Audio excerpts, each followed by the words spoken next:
हमारी संस्कृति, हमारे संस्कार सदा रहें हमारे साथ। सब्सक्राइब करें तिलक। प्राणी जो अच्छे कर्म करता है या नीच योनि में जाकर प्राणी जो क्रूर कर्म करता है, उन कर्मों का उसे कोई फल नहीं मिलता। क्यों? क्योंकि वो सब भोग योनियां हैं। वहां प्राणी केवल अपने अच्छे बुरे कर्मों का फल भोगता है।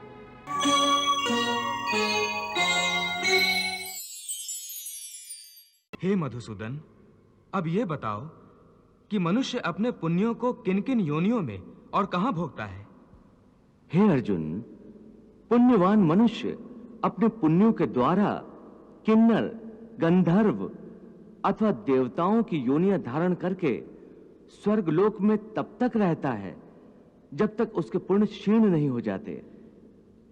अर्थात ये कि प्राणी के हिसाब में जितने पुण्य कर्म होते हैं उतनी ही देर तक उसे स्वर्ग में रखा जाता है। जब पुण्यों के फल की अवधि समाप्त हो जाती है तो उसे फिर पृथ्वीलोक में वापस आना पड़ता है और मृत्यु लोक में पुनर्जन्म धारण करना पड़ता है।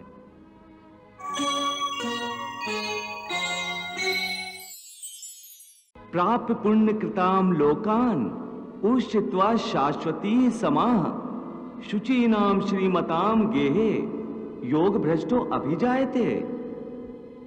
परंतु स्वर्गलोक में मनुष्य के पुण्य क्यों समाप्त हो जाते हैं? वहां जब वो देव योनि में होता है तो वो अवश्य अच्छे कर्म करता होगा।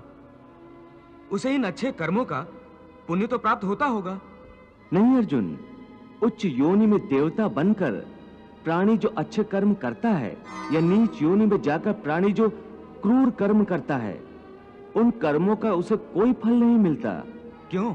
क्योंकि वो सब भोग योनियां हैं। वहां प्राणी केवल अपने अच्छे बुरे कर्मों का फल भोगता है। इन योनियों में किए हुए कर्मों का पुण्य अथवा पाप उसे नहीं लगता।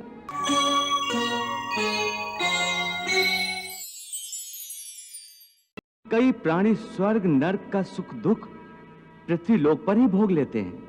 वो कैसे? कोई संपन्न मनुष्य है, महल में रहता है, उसकी सेवा के लिए दास दासियां हर समय खड़ी हैं। उसका इकलौता जवान बेटा है जिसे वो संसार में सबसे अधिक प्रेम करता है। परंतु एक दिन उसका जवान बेटा अचानक किसी दुर्घटना में मारा जाता है। दुखों का पहाड़ उस पर टूट पड़ता है और मरते दम तक अपने पुत्र की मृत्यु की पीड़ा से मुक्त नहीं होता।